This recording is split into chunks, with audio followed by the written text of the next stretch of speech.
average dude has something to say about... I didn't understand then, but I understand now. It wasn't that pastor's fault. It was the fault of the hierarchy looking down, the elders, the eagle eyes for the higher ups, looking down and making certain that that pastor did what they wanted him to do. They're bad for the church. And I didn't go, I was done.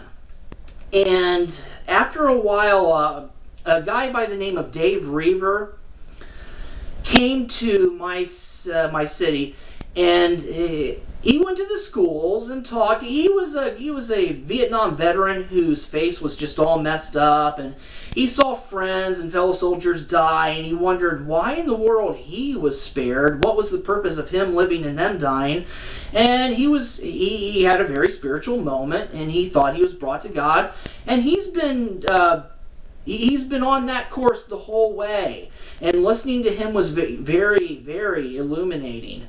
And there was a chance to see him down in the playhouse later on that evening, and I went, and for those who aren't Christians, or for those who just aren't religious in general, you may not understand this. Spirituality isn't about science. It's not about proving anything. For a lot of us, it's just this, we don't need proof. We want to be part of the solution, not part of the problem. That kind of upbringing really means a lot. Churches are supposed to be areas for spiritual guidance and learning and community. You're brought together, you learn lessons, you learn about the Bible, and you learn how to be a better person and better to each other and to yourselves.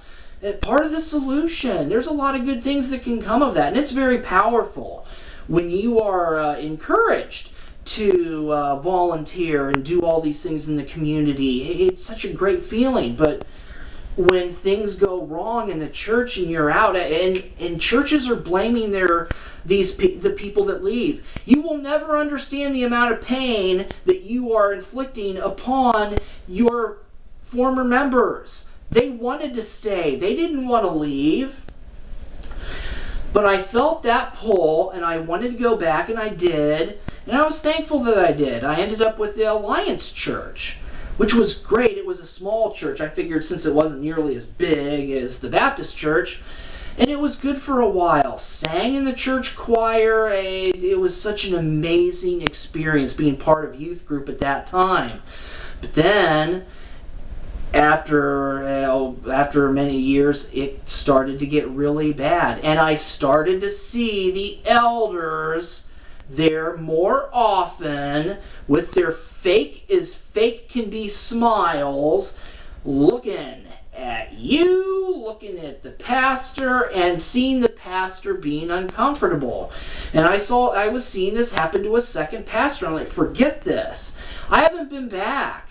I actually tried to go to another Alliance church, and it was even worse because that pastor bought into the whole thing lock, stock, smoking barrel, and he made televangelists look good in comparison. The fake crying, and I was so sad, and it's just a shame. And then of course, no tears, nothing. He was horrendous. And it was so political. Most of the sermons didn't have anything to do with the Bible. A lot of judgment, a lot of harsh, horrible judgment. Minorities. Why do churches expect people to come and provide money? Because churches are like any other organization. They require donations, they require people, and they require funds. And they don't get it. They don't understand how much damage they're doing. I have not gone to church in a long time, and it's left its mark. I want to, but then I always support my friends and other people, and those I know. Weddings, funerals, baptisms. Not that long ago, after the Sandy Hook situation, I was at a baptism, and I was very disgusted. This one was bad, and it really stood out because there was no actual sermon. A Sunday morning service, Christian service, and they did the baptism portion for the two babies, and then it was immediately followed by a Q&A session. There was no sermon. There was the pastor. There was a reverend that didn't even really operate in that particular area. Don't know why that person was even there. And then you had a deaconess, because she was a female. And the elders were all over the sanctuary. Like that, with that fake smile. I don't trust elders. Elders unnerve me.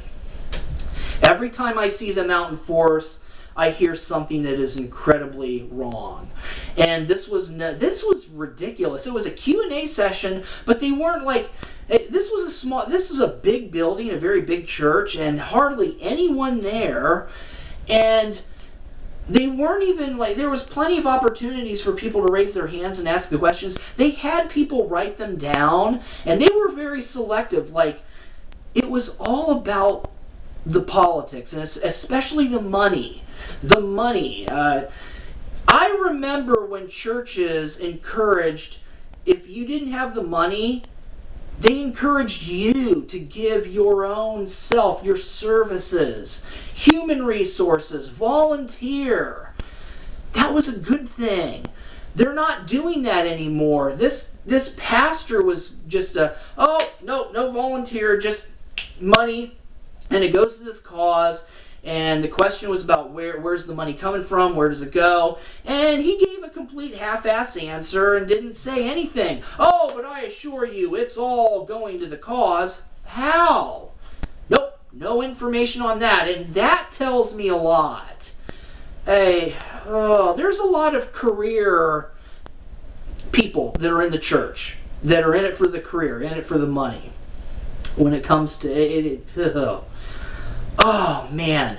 And then there was the discussion about the Sandy Hook situation, in which the deaconess offered one of the most disgusting answers I've ever heard about the Sandy Hook kids that were murdered.